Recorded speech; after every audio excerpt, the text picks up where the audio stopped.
할렐루야. 아멘. 감사합니다. 오늘도 이 아침 함께 하신 여러분들 진심으로 사랑하고 축복합니다. 오늘도 하나님께서 우리를 부신 줄 믿습니다. 자리가 많이 비었지만 하나님께서 꼭 은혜 주실 분을 부신 줄 믿습니다. 딱딱한 의자가 아니라 따스한 하나님의 품을 알고 말씀을 통해서 함께 은혜 나눌 수 있는 귀한 시간 되시길 바랍니다. 어느 시골교회에 키가 굉장히 자그마한 권사님이 한 분 계셨답니다. 네, 나이가 들었는데 자녀들이 이제 효도 관광으로 아마 3주 동안 유럽으로 이렇게 여행을 보내준 모양이에요. 이 권사님이 3주 동안 열심히 유럽 여행을 잘 하고 왔는데 돌아와서 속회문을 하게 됐답니다. 그런데 석장님이 이 권사님을 물었대요. 권사님, 3주 동안 유럽에 잘 다녀오셨습니까? 유럽에 아름다운 경치 뭐가 있어요? 뭘 보고 오셨어요? 이렇게 물었어요. 그랬더니 이 권사님이 뭐 유럽이라고 대단한 줄 알았더니 가보니까 별거 없어. 그냥 어디 가나 다 노란 깃발만 펄럭이는데 뭘 이렇게 얘기하더래요. 그래서 이 석장님이 아니 유럽에 3주 동안 갔는데 뭘 그렇게 노란 깃발만 보고 오셨나 생각이 들어가지고 아니 그게 도대체 무슨 뜻입니까? 무슨 말입니까? 이렇게 물었어요. 그랬더니 이 할머니 권사님 하신 말씀이 글쎄 출발하는 날 공항에서 가이드가 얘기하는데 유럽에 가면 자칫 잘못하면 길을 잃어버릴 수 있으니까 항상 가이드를 잘 따라야 된다. 전에 한번 몇 해 전에 어느 할아버님이 그렇게 해서 길을 잃어버려가지고 모두가 다 고생한 적이 있어서 까딱 잘못하면 돌아오지 못할 수도 있으니까 반드시 내가 들고 있는 이 깃발을 꼭 쳐다보고 절대 놓치면 안 됩니다. 라고 해서 그 노란 깃발만 3주 동안 내내 쳐다보고 다녔다는 그런 얘기를 합니다. 결국 볼 거 아무것도 못 봤다는 얘기죠. 설교도 마찬가지입니다. 여러분 설교할 때 중시 정도를 좀 잘 보세요.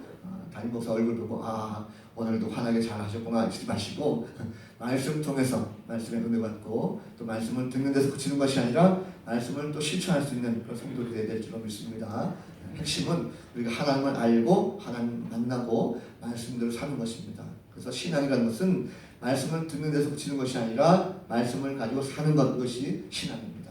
오늘도 형식적인 말씀이 아니라 내게 주신 말씀 그리고 그 말씀을 들으면 내 삶에 반드시 실천할 수 있는 커다란 은혜가 충만케 되기를 주님의 이름으로 간절히 축복합니다.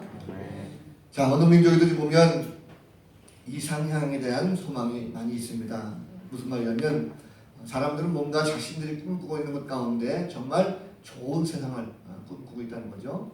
그리스 로마 신화에 보면 엘리시움이라는 곳이 있습니다. 엘리시움은 선량한 사람들, 착한 사람들이 죽은 후에 가서 모이는 것, 천국이 아니라 그런 아주 선한 평화로운 곳이 있다는 그런 얘기가 있습니다. 중국에도 그런 곳이 있죠. 무릉도원이라고 아십니까? 예, 아주 신비스럽고 좋은 곳, 뭔가 평화로운 곳, 이것이 바로 무릉도원입니다.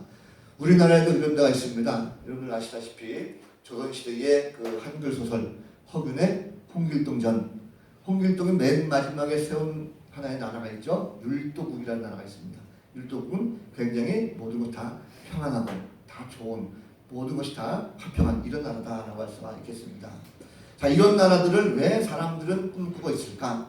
대체적으로 보면요, 이런 나라들의 모든 꿈을 꾸고 있는 사람들 보면 대체적으로 그 나라에 살고 있는 사람들이 어떤 정치적으로 굉장히 강압적으로 당하고 있다든지 혹은 어떤 계층 간의 차별이 심하다든지 빈부의 격차가 심해서 먹고 사는 것이 힘들다든지 여러 가지 많은 것이 있습니다. 심지어 외국의 침략으로 말미암아 전쟁을 통해서 고아가 생기기도 하고 과부가 생기기도 하고 많은 고난을 겪으면서 살아왔던 대부분의 그런 민중들이 뭔가 우리만의 정말 평화로운 나라 그리고 모든 것이 다 하나 될 수 있는 아름다운 나라 이런 나라를 한번 꿈꾸고 있다는 것을 짐작할 수가 있습니다. 자, 거기에 가면 모두가 다 이제 골고루 먹고 사는 거죠. 빈부격차 없이 그리고 잘난 것 없이 다 같이 골고루 나누고 먹고 이러다 보니까 법이 없어도 살 수 있습니다. 거의 전쟁도 없고 그리고 싸움도 없고 질투하는 것도 없고 이런 나라가 되죠. 자, 그런데 사실 이런 나라를 생각해보면 이런 나라가 과연 존재할까라는 것입니다. 이 세상에 그런 나라가 존재할까요? 아마도 인간들이 세운 세상에서는 그런 나라가 없을 것이다 생각이 듭니다. 오늘 본문 말씀에도 그런 나라 등장합니다. 본문에 보면 이사야 선지자가 이스라엘 혈통에서 메시아가 나실 것이다. 그리고 그분이 나시면 여호와의 영이 그분과 함께 강림하게 될 것이고, 아울러 그 메시아가 이제 여호와를 경외하면서 공의와 성실로 통치하게 될 것이고, 새로운 나라, 신세계가 완전히 이루어질 것이다. 그 나라는 평화로운 나라가 될 것이고, 그 나라에 있는 모든 속한 자들은 함께 아름다움을 가지고 평화를 누리면서 행복하게 살게 될 것이다 라는 그런 내용으로 말씀을 하고 있습니다. 자, 앞서 말씀드린 것과 같이 본문의 내용도 보면 후반부가 굉장히 평화로운 모습이죠.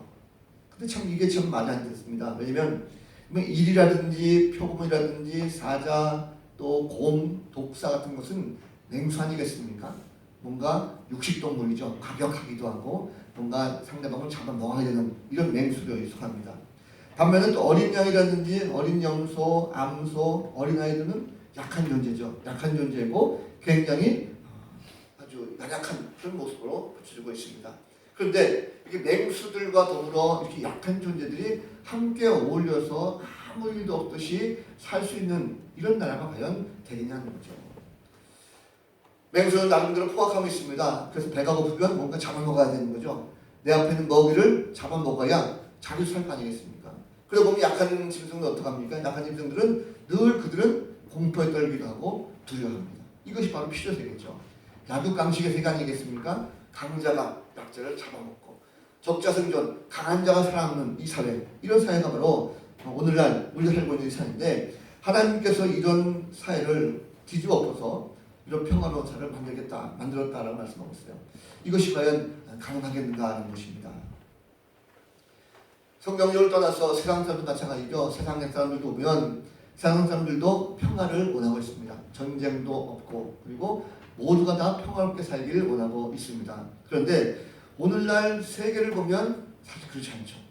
세계를 보면 어찌 보면 약육강식의 모습이 그대로 잘 드러난 것이 바로 오늘날 우리가 살고 있는 이 시대입니다.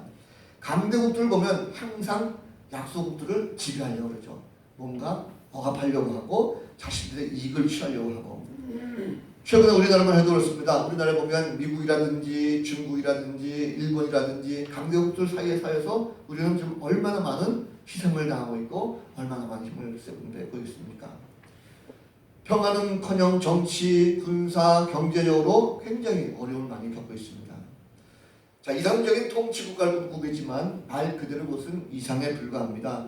현실을 돌아보면 아주 냉정하기도 하고 명확하죠.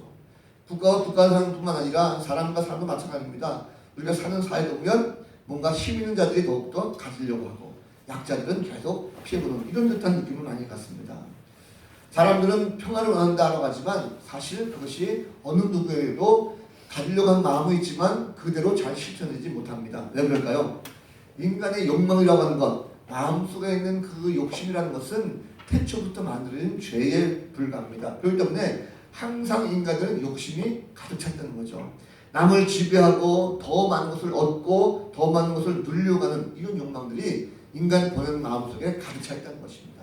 그것이 바로 인생의 본성이죠. 결국 인간들이 다스리고 지배하는 이 나라는 끊임없이 다투고 평화가 없습니다. 세상은 보면 힘 있는 나라, 힘 있는 자들이 통치하게 되죠. 그런데 오늘 말씀 가도 보면 이것은 보이지 않는 세상도 우리 가운데 있다는 것을 말씀하고 있습니다. 자, 하나님의 나라는 인간이 통치하는 것이 아니라 바로 하나님께서 다스리는 나라입니다. 인간이 다스리는 나라가 아니라 하나님께서 통치하실 때 그때에 참된 평화가 있다는 거죠. 인간이 다스리는 것은 참된 평화가 없습니다. 하나님께서 다스려야만 그것이 가능하다는 것입니다. 자, 이사야 선지자가 유다 백성들에게 예언할 때는요, 그 당시 유다 백성들이 굉장히 피폐할 때죠. 나라의 흥망성쇠가 막 기울어져 가고 있는 그런 상황이었습니다. 이제는 꼼짝없이 나라가 멸망당할 수밖에 없는 그런 위기 가운데 있지만 백성들은 그런 위기 가운데 뭔가 희망을 바랬어요. 그러니까 지금 사실 보면 이사야 선지자가 예언할 때 뭔가 현실을 탈피할 수 있는 뭔가 새로운 것을 줘야 되는데 지금 말한 것은 너무나도 좀 이상적인 것이 아닌가 하는 그런 생각이 듭니다. 자, 그런데 과연 이런 세상이 올까라는 거죠. 엄밀하게 말하면 세상을 보면 이런 세상은 불가능합니다. 그런데 인간이 할 때는 이것이 불가능하지만 하나님이 함께 하나님이 하시면 이런 나라가 가능합니다. 왜 그럴까요? 하나님 나라는 하나님께서 다스리신 나라입니다. 하나님은 어떤 것입니까? 하나님은 전지전능하신 분이죠. 자, 사나운 맹수들이 힘이 없고 연약한 동물들과 함께 평화를 이루는 건 인간의 시각으로 보면 도저히 불가능합니다. 그런데 하나님의 시각으로 보면 가능하죠. 하나님은 하실 수가 있습니다. 어떻게 가능합니까? 여러분, 사나운 맹수가 약한 짐승들과 함께 더불어 산다는 것은요, 그냥 잠깐 어떤 변화가 되는 것이 아니라 완전히 그 모습을 내면에 있는 것까지 완전히 본질을 다 바꿔버리면 됩니다. 맹수가 아니라 그 맹수가 정말 선한 짐승으로 바꾸는 것, 이건 인간은 할 수가 없는 거죠. 하나님만 하실 수가 있습니다. 그 모든 본질과 본성 자체를 완전히 바꿔버리게 되면 모든 동물들이 하나가 될 수 있다는 거죠. 평화롭게 만들 수가 있다는 것입니다. 아무리 표범이라든지 사자와 곰 같은 사나운 동물이라도 그들의 뭔가 사나운 맹수의 기질을 완전히 바꿔버리고 얌전한 그런 동물로 바꿔버리면 그것은 평화를 이루면서 살 수가 있다는 것입니다. 육식을 하는 그런 맹수들도 그의 식성 자체를 채식을 먹는 짐승으로 본질을 바꿔버리면 채식을 먹을 수가 있고 그리고 평화롭게 만들 수가 있다는 거죠.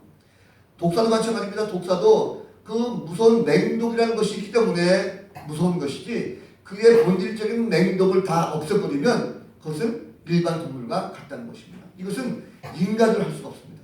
하나님만이 하실 수가 있다는 거죠. 그래서 메시아가 오시면 이 땅에 진정한 평화를 이루고 그 메시아가 이 땅에 하나님 나라를 만든다는 사실입니다.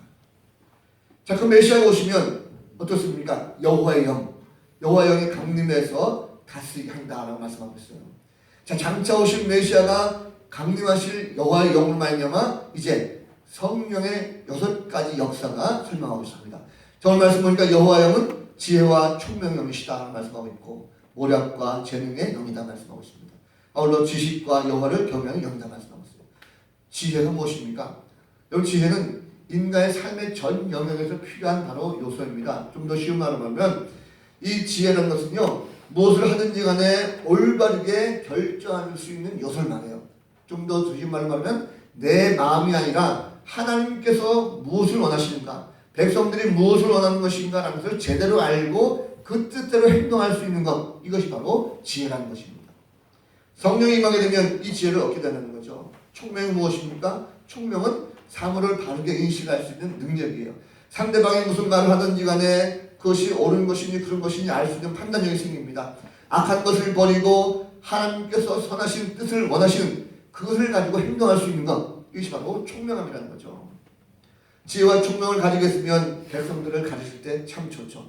백성들을 판결하고 판단할 때 지혜와 총명이 있으면 하나님의 뜻대로 판단할 수가 있고 사람들의 잘못이 뭔지 아픔이 뭔지를 알고 제대로 총명하게 판단할 수가 있다는 사실입니다. 모략은 어떤 결정을 할 때 여기서도 올바른 길로 인도할 수 있는 하나의 도움 역할을 합니다. 그렇기 때문에 사람을 판단할 때에 그것을 가지고 올바르게 잘 이끌어갈 수 있는 하나의 동역자가 된다는 것입니다. 재능은 능력입니다. 무엇이든 할 수 있는 힘과 능력을 말해요. 그래서 모략과 재능으로 함께 무장하면 그 어떤 것이라 할지라도 못 당할 것이 없습니다. 당할 자 없다는 거죠. 힘과 능력이 있습니다. 힘과 재주가 있기 때문에 어떤 것이든 다 할 수가 있는 능력이 있습니다. 지식은 무엇입니까? 지식은 여기서 말하는 것이 단순한 우리의 머릿속에 입력시키는 그런 지식이 아닙니다. 여기서 말하고 있는 지식은 바로 실제적이기도 체험적인 지식이에요. 뭔가를 한 가지 할 때 그냥 단순히 아는 것이 아니라 내가 직접 체험을 해보고 나서 깨닫게 되는 하나의 확실한 지식이라는 거죠. 열을 경외한다는 것은 성령으로 충만케 되었을 때 가능합니다. 그래서 이사야는 장차 오시는 메시아가 있다면 그 메시아가 하늘로부터 지혜와 총명과 모략과 재능 그리고 지식과 여호와를 경외하는 그 영이 임하게 될 때 진정한 하나님의 나라를 평화롭게 만들 수가 있다라고 말씀하고 있습니다.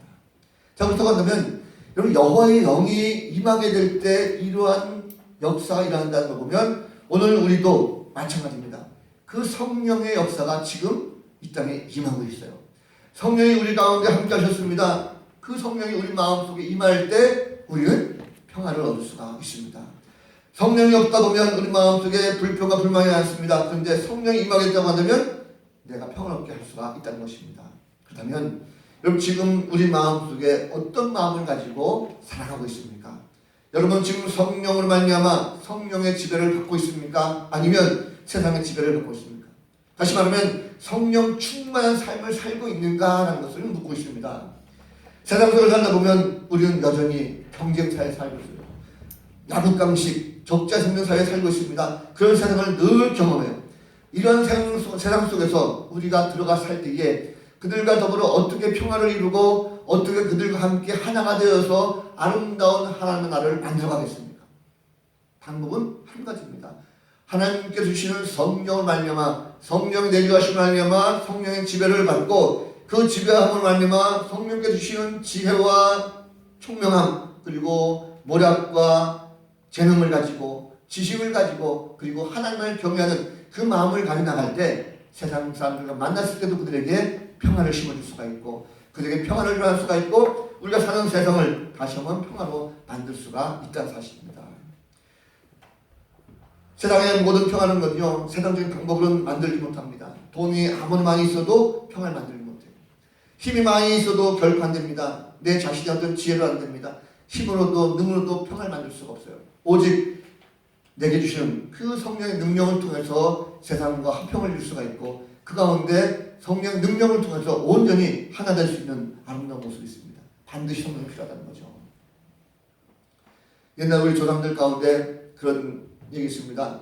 그 처녀가 시집을 갈 때 시댁에 가져가지 말아야 될 금기 상품이 있는 것 중에 하나가 다리미를 가져가면 안 된다고 그래요. 아마 어르신들은 아실 것입니다. 옛날 다리미는 숯불을 넣어서 이렇게 다리미를 했죠. 그 숯불 다리미를 처녀가 시집 갈 때 시집에 가져가면 안 된다는 거예요. 왜 그럴까요? 그 다림질은요 시댁에 가면 이미 다리미가 있답니다. 그래서 그 다리미를 또 가져가면 안 되냐라고 했더니 그것이 아니라는 거죠. 왜냐면 그 집에는 다리미가 한 대만 있어야 된다는 거예요. 왜 그러냐면 그 집에서 다림질을 할 때 옛날 다림질은 숯불 넣어서 다림질을 하기 때문에 혼자서 다림질을 할 수 있는 것이 아니라 반드시 둘이서 다림질을 해야 한답니다. 자, 그런데 둘이서 다림질을 할 때 그 다림질을 누가 하냐면 그 시댁 안에서 사이가 좋지 않은 사람들이 둘이 다림질을 하는 경우가 많다는 거예요. 예를 들면 시어머니와 며느리가 함께 다림질을 한다는 거죠. 시할머니와 며느리가 함께 다림질을 하는 것입니다. 시누이와 올케가 함께 다림질을 한다는 거예요. 자, 다림질을 할 때 한 명이 되는 것이 아니라 둘이 함께 할 때 그 다림질이 잘 되기 때문에 서로 양보하고 서로 이해하고 서로 함께 화목해야 다림질이 잘 되는 것이지 안 그러면 다림질이 안 된다는 거예요. 그래서 다림질을 혼자 하겠다고 해서 가져간 것이 아니라 반드시 그 댁에 하나만 써야 된다는 것을 옛 어른들이 말씀하고 있습니다. 성령의 역사는요 다림질과 마찬가지입니다. 그래서 성령이 우리 가운데 함께 하실 때 서로 상처받고 서로 다투고 미워했던 이 모든 마음들이 성령을 통해서 함께 아름답게 평화를 만들게 되는 이런 역사가 될 줄로 믿습니다. 우리는 그런 마음을 가지고 함께 용서하고 성령이 내주하신 말미암아 더욱더 함께 평안을 이룰 수 있는 성도가 될 줄로 믿습니다. 이사야는요 메시아의 이 임재를 통해서 말씀하고 있는데 오늘 특별히 1절 말씀 보면 이새 줄기에서 나는 싹이라고 하는 것을 묘사하고 있어요. 이런 성경 보면 이새가 누구입니까? 이새는 다윗의 아버지죠. 그런데 왜 하필이면 하나님께서 이사야를 통해서 이새의 줄기에서 나는 싹으로 메시아를 묘시했을까라는 것입니다. 하필이면 또 왜 이새의 줄기일까요? 여러분 이새는 이름이 없지만 그의 아들 다윗은 성군 중에 성군입니다. 사람들이 다 알죠. 믿지 않는 사람들 다윗은 다 압니다. 그렇다고 하면 장차 오실 메시아 그분은 다윗의 씨앗으로 다윗의 줄기로 오셨다라고 하면 어마어마하게 잘 알 수 있잖아요. 그런데 왜 하필이면 이새의 줄기라고 했을까요? 이새의 이름을 쓴 이유는요 특별히 줄기라고 한 단어에 숨어 있습니다. 여기 말하는 줄기라는 것은 쭉쭉쭉 잘 뻗어나가는 이런 줄기가 아니라 끊어진 줄기, 좀 더 쉬운 말로 하면 잘려져서 남아있는 그루터기에서 시작되는 줄기를 말합니다. 자, 이새의 줄기라는 것은요 당시에 그 이새 후손들의 모습, 이스라엘 모든 백성들의 상황이 마치 잘려나간, 싹둑 잘려나간 나무와 같다는 것입니다. 다윗서부터 시작되는 훌륭한 왕궁 같지만 그러나 이새의 줄기라는 것은 그 모든 이스라엘 왕들이 하나하나 자기들의 정치적으로 경제적으로 다 실패했다는 거예요. 많은 왕들이 다 실패했고 그들은 하나님의 심판 가운데 모든 고초와 어려움을 겪어만 했습니다. 이것이 인간 세상의 본 모습입니다. 이와 표범이라든지 사자와 곰, 이 모든 것은요 악한 인간들을 상징적으로 말하고 있습니다. 좀 더 다시 말하면 탐욕스러운 본성들을 가지고 있는 모든 사람들이 머무는 그곳은요 다툼과 시기와 미움이 있기 때문에 아무리 이것을 역사적으로 발전하고 또 잘하려고 해도 결국 이것은 평안을 만들 수가 없다는 것입니다. 왜 그렇습니까? 인간의 욕심에는 항상 죄라고 하는 것이 담아있기 있다는 거죠. 그것은 양을 잡아먹는 일처럼 염소를 잡아먹는 표범처럼 자신을 이기기 위해서 뭔가 동료인간들을 희생시킵니다. 내가 살기 위해 가지고 상대방을 죽입니다. 약한 자들과 의로운 자들과 선한 자들은 속절없이 그들에게 당하게 되어 있어요. 이것이 바로 현재의 세상입니다. 이는요 아주 오래전부터 태초에 아벨이 가인으로부터 돌을 맞아 죽었던 그때부터 인간의 내면 속에서 뭔가 남을 짓밟고 일어서려고 하는 그런 악랄한 모습들이 가운데 있다는 것입니다. 그런데 그런 상황 속에 메시아가 오는 그때는 이제는 그 나라가 더 이상 이런 일이 없을 것이라는 거죠. 메시아가 오시면 그분은 공의와 정의와 성실로 판단하시고 다스린다라고 말씀하고 있습니다. 여러분 지금 이 세상은 정치적으로 경제적으로 사회문화 교육적으로 다스리는 모든 사람들이 보면 온전하지 못하죠. 갈등하고 서로 싸움이 불가능합니다. 요즘에 보면 여러분들 뉴스 보면 다 아시잖아요. 청와대는 청와대대로 국회는 국회대로 검찰과 경찰 노사 간의 갈등 이 모든 과정을 보면 서로 잘하려고 하지만 그 가운데 자신들의 욕심과 이기적인 마음 때문에 다투고 싸우고 끊임없이 서민들은 그 가운데 고통을 당하고 있습니다. 약자들이 당하는 거죠. 국민을 위해서 일하는 것이 아니라 자신들의 이익을 위해서 욕심만 부리고 있는 그런 분들 때문에 헛된 것을 자꾸 빠져들고 있습니다. 이 세상 나라들의 현주소입니다. 이것이 우리나라뿐만 아니라 온 세계가 다 그렇다는 거죠. 인간 사상이 다 그렇습니다. 여러분 그런데 하나님의 나라, 하나님의 통치가 임하게 되면 그 모든 것이 다 온전하게 됩니다. 하나님께 통치하시면 정직하고 신실하게 다 다뤄집니다. 왜냐하면 하나님께 친히 다스리시는 그것은 그 하나님 자체가 정직하시고 신실하기 때문에 그런 거죠. 믿음의 사람들은 그러면 하나님 나라가 완전히 임할 때까지 어떻게 살아야겠습니까? 우리는 하나님의 성품을 닮아서 공의와 성실과 정직을 가지고 겸손한 마음을 가지고 하나님의 나라를 만들어 가야 된다는 것입니다. 우리는 스스로 성실하고 정직하도록 노력하면서 참된 그리스도의 모습을 삶을 살 수 있도록 노력해야 될 것입니다. 여러분과 제가 먼저 성실과 정직함을 가지고 삶 속에서 잘 실천하는 말미암아 하나님을 기쁘시게 할 수 있는 그런 성도가 되었으면 좋겠습니다. 세상을 바라보면서 악하다 정말 저런 세상을 어떻게 하면 좋으냐 말만 할 것이 아니라 우리가 먼저 하나님의 나라를 만들고 가면 되지 않습니까? 우리가 공의와 정의를 가지고 평안을 이루도록 만들어가고 노력하는 그런 성도들이 되될 줄로 믿습니다. 메시아가 다스리는 하나님의 나라는요 여호와 하나님을 아는 지식이 충만한 나라가 된다라고 말씀하고 있어요. 그때가 되면 모든 백성들 모든 피조물들이 다 여호와를 안다라고 말씀하고 있습니다. 성경에 말하고 있는 모든 지식은요 머릿속에 있는 지식이 아니라고 분명히 말씀드렸습니다. 직접적으로 경험해서 얻은 지식이라고 말합니다. 다시 말하면 하나님을 만났어요. 하나님의 역사를 보았습니다. 하나님의 임재를 경험했어요. 이 모든 것을 함께 체험함으로 말미암아 이제 하나님을 찬송하고 하나님의 말씀 가운데 나아가는 모든 그런 지식들이 충만한 나라가 된다라고 말씀하고 있습니다. 다시 말하면 여러분 로마에도 마찬가지로 로마도 직접 가서 보고 그 나라에 뭐가 있는지 어떤 것이 명물인지 다 보고 온 사람하고 그냥 책으로 읽는 사람하고는 분명히 다릅니다. 성경에서 말하는 여호와라는 지식은 하나님과 함께 영적 교통이 이루어지는 말미암아 그분이 어떤 분인지를 충만하게 알고 그분 앞에 나와서 찬송하는 모습 이것이 바로 하나님 나라가 만들어진 모습입니다. 여러분 그러면 이 말씀을 쭉 들으면서 아니 그러면 이런 나라가 언제 오는 거야? 언제 이런 나라가 이루어지는 것이야? 라고 궁금하게 생각할 때가 있습니다. 그런데 그 하나님의 나라는요 이미 예수 그리스도의 오심으로 이 땅에 이미 시작됐습니다. 하나님의 나라는 어느 날 오는 것이 아니라 이미 2000년 전에 예수님께서 오시면서 그 나라가 시작되었어요. 주님이 말씀하셨습니다. 너희 안에 하나님 나라가 있다 말씀하셨어요. 그런데 그것이 끝이 아니라는 거죠. 주님께서 오셔서 이 땅에 하나님 나라를 선포하실 때 그것이 곧 시작이고 다시 주님께서 또 오시되 말씀하셨습니다. 주님께서 다시 오실 그 날이 마지막으로 하나님께서 그 나라를 완성하는 날입니다. 그렇다고 한다면 지금 우리는 어느 나라에 살고 있습니까? 하나님께서 세우신 그 나라, 주님께서 만드신 그 나라에 지금 살고 있으면서 마지막 주님께서 다시 오실 그 나라를 위해서 함께 준비해 나가고 있는 것입니다. 그럴 때 우리는 지금 하나님 나라 안에서 살고 있다는 거죠. 그 나라 백성으로 살고 있다는 것입니다. 그렇다면 우리가 적어도 하나님 나라의 백성이라고 한다면 이제 우리가 그 백성으로서의 삶을 온전하게 살아야 된다는 것입니다. 그 나라 어떤 나라입니까? 하나님 말씀대로 사는 나라입니다. 성령의 인도함을 받고 성령 따라 사는 백성들입니다. 말씀대로 가르침대로 따라가면서 하나님의 공의와 사랑과 정의를 실천하는 그 삶이 바로 우리 가운데에 있어야 되는 거죠.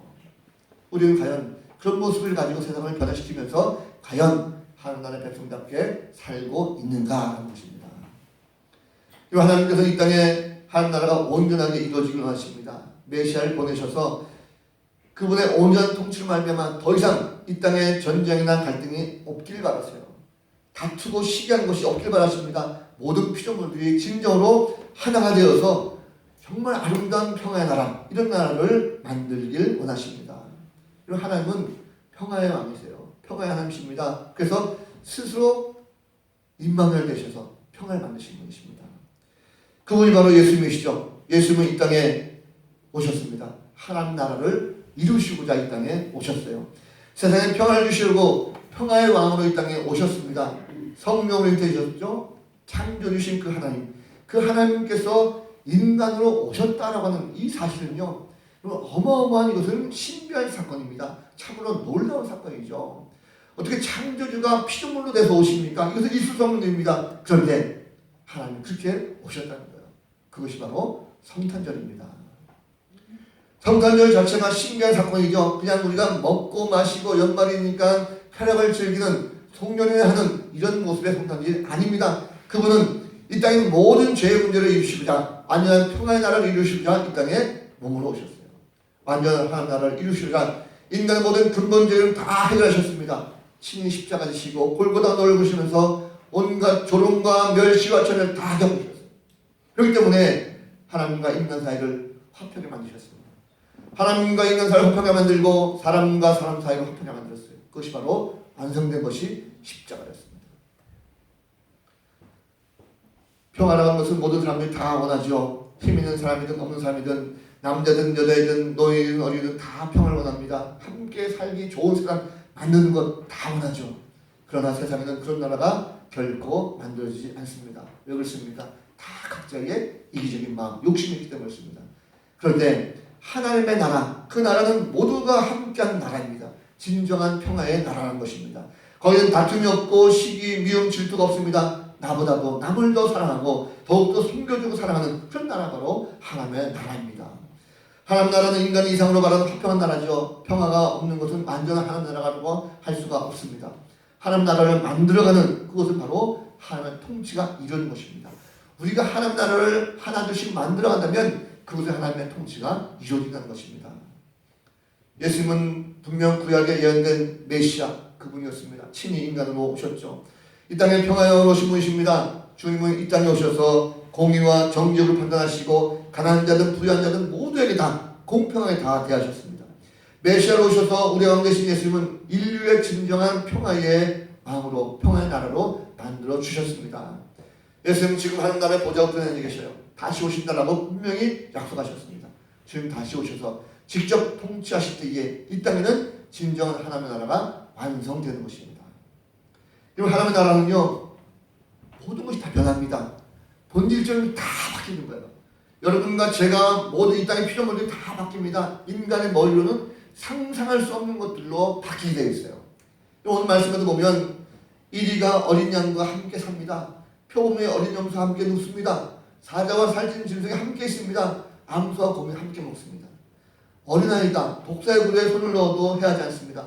강한 자, 약한 자, 모든 자들이 하나가 본질적 다 바뀌어서 하나의 완전한 평화의 나라로 만들어가는 것입니다.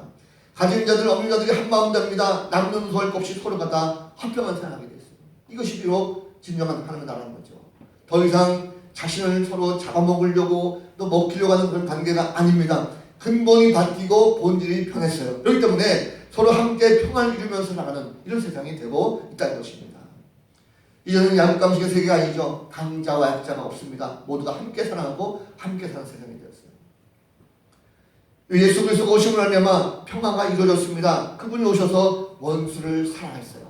원수를 사랑하고 그분을 포용하게 됐습니다. 내 욕심보다는 남을 더 섬기고 사랑하고 나면 이 땅에 참된 사랑이 무엇인지를 우리에게 알려주셨고 평화를 우리 가운데에 알려주셨습니다. 하나님 나라가 이루어지면 말미암아 현대인들은 온전한 평화를 이루려고 애를 쓰고 있습니다. 그러나 잘 안 되죠. 우리가 해야 됩니다. 우리 그리스도인들이 먼저 함께 그 사랑을 실천하고 함께 애쓰고 노력하는 모습이 필요하다는 것입니다. 아직까지도 완전한 하나님 나라는 이루어지지 않았습니다. 그러나 주님께서 다시 오실 때 약속하셨어요. 그렇다고 하면 주님께서 다시 오실 때 이 땅은 완전한 하나님 나라가 반드시 이루어질 것입니다. 그때까지 우리는 계속적으로 그 나라를 만들어가고자 노력하는 성도가 될 것입니다. 사랑하는 성도들은 하나님의 나라는 이미 시작되었습니다. 2000년 전에 베들레헴 말구에 아기 탄생하신 예수 그리스도 그분이 강림하셔서 시작됐습니다. 그리고 주님은 우리에게 평화를 선포하셨고 평화를 가르치셨어요. 주님은 우리에게 그 말씀을 전했습니다. 주님은 평화를 마음으로 오셨기 때문에 세상 가운데 우리가 평화를 전해야 될 줄로 믿습니다. 그러나 아직도 하나님 나라는 완성되지 못했습니다. 반드시 다시 오실 것입니다. 그리고 그때 진정한 하나님 나라가 완성될 것입니다. 사랑하는 성도들, 우리는 그때까지 최선을 다해서 열심히 변화된 모습을 가지고 세상 사람들 가운데 평화를 전하고 그리고 주님 다시 오실 때까지 우리가 함께 몸소 그 평화를 실천할 수 있는 성도가 되야 될 줄로 믿습니다. 이번 강림절은 그런 마음을 가지고 주님을 기다리기로 합니다. 함께 기도하고 기다리고 준비하면 성탄절의 그 기쁨이 우리 가운데 배가 될 것이고 그 가운데 놀라운 하나님의 축복의 역사가 우리 모든 가정과 또 성도들 가운데 있게 될 줄로 믿습니다. 믿음으로 승리하는 귀한 성도 되시기를 주님의 이름으로 간절히 축원합니다. 기도하겠습니다.